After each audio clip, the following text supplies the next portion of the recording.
Hi, I'm Gabby. Hi, I'm Monica. And hi, I'm Jimmy.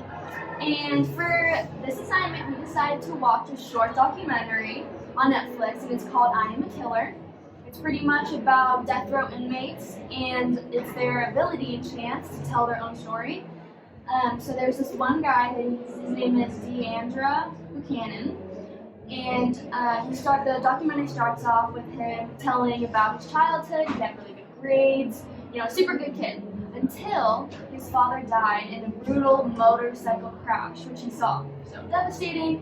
And then after that, that's pretty much when he got into, dealing drugs, having weapons, and just getting into the bad lifestyle. And so lots of things lead up, but he ends up being at this party where he shoots his girlfriend, stepfather, and aunt.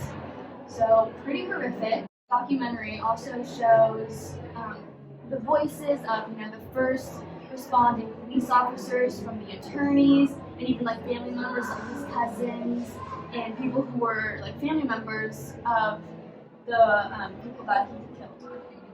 And he pretty much says that he doesn't remember anything, but this documentary it's showing his own story as well as mixing with other people's stories. Very interesting documentary we watched. So, like Jimmy said, it was about the story of incarceration of this man. And the documentary shows him telling his story from jail. It tells the story of the victim and the killer. I think it's kind of to entertain and teach, but also to inform. I think the voices that stood out the most, though, were obviously the DeAndre, the murderer, and then the voices from the families who were also there the night of the killings, and of the authorities and first responders who were actually there that night. Because in the documentary, they do like a reenactment of it, and they can really tell you what they witnessed that night. I would like to say also that in the beginning, when they kind of set up the documentary by sharing his childhood, I did feel like emotional and empathy for him because he did see his father pass. So for me, it was like, oh, that's kind of like not an explanation, but like A trigger. yeah, it definitely a trigger. But then later, as the documentary developed and continued, and you got sides from like his cousins, so you kind of then feel sympathy for like the victims and like the victims' families, and it was just really interesting how like they had that tie on like emotions and like throughout the documentary. Yeah, they make you feel bad for the bad guy in the beginning. And then I also feel like in the documentary, they tell you that he was a good guy, but then he got into drugs and some stuff. And then like obviously the killing happened, but then they'd say that he was like that he was doing all that bad stuff to his girlfriend and stuff. It's like they tell you more crappy details about him like later after you're already like, oh, I kind of feel bad for him. And that was his story. That's why the murders happened, because he smoked that, thought somebody was in the house, and then completely blacked out.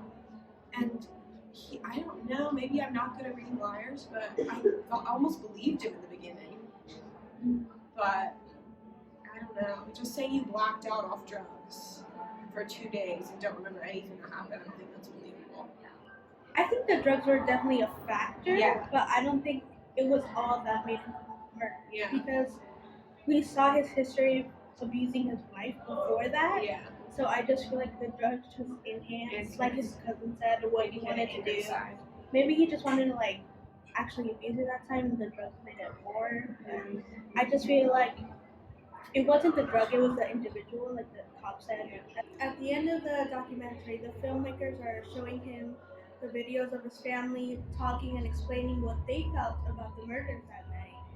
And I thought it was interesting to see his reaction to listening to their perspectives and to their point of view and all the things he had to say. And I feel like the bringing in his family and like the families of people who got murdered added more to like not listening to his voice, because if it would have just been a documentary about him, we most likely would have been like, well, he had a drug, like we would believe him more if no other voices were involved. Right, definitely, and it gave it gave multiple people their own voices. There wasn't like outside narrators.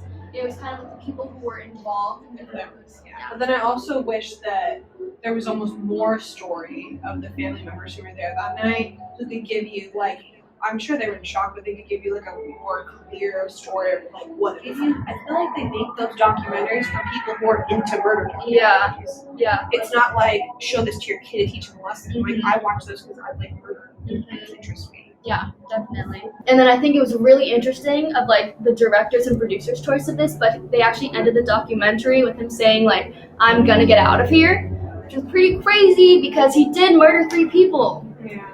So something to think about. I was gonna say it's also really cool because they kind of like give the listeners like your own chance to come up with your own like what do you think actually happened? Like what what is that reality? It doesn't say that for you. Like it doesn't tell you this is what happened because they give you multiple points of view. So it's up to you to figure it out like what you believe. So thank you for watching our deconstruction of the I Am a Killer docuseries, episode 7 on DeAndre Buchanan. If you guys want to watch this series, you should definitely start with episode 7, the one we just deconstructed for you guys.